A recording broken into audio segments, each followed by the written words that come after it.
There's a couple of stories in the Bible, in the Old Testament, that I want to talk about.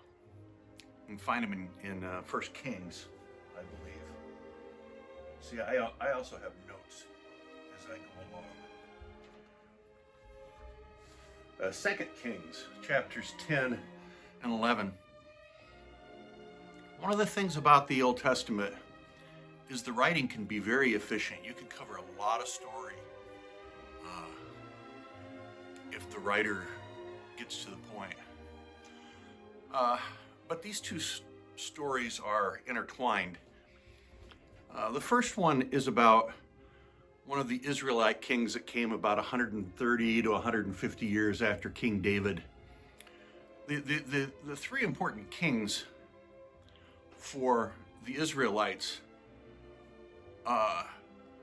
it started with King Saul, who was the first king of the Israelites, who was named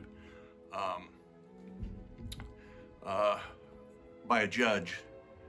And then came King David, probably the most celebrated king of the Israelites, and then his son, King Solomon.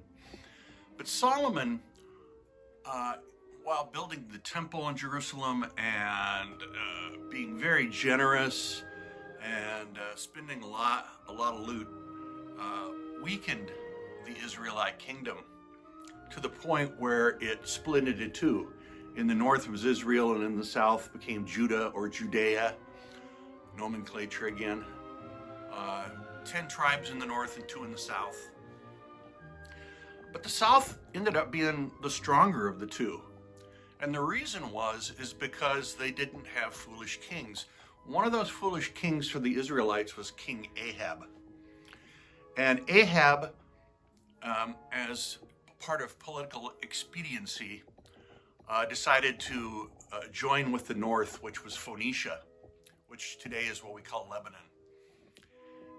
And he took a wife who was Phoenician. And the Phoenicians were pretty wildly monotheistic to their god Baal, B-A-A-L. And Baal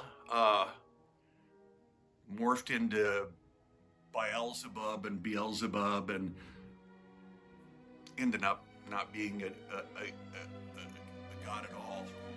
But people were fervent for it, made idols for it, worshipped it, human sacrifice, baby sacrifice to Baal.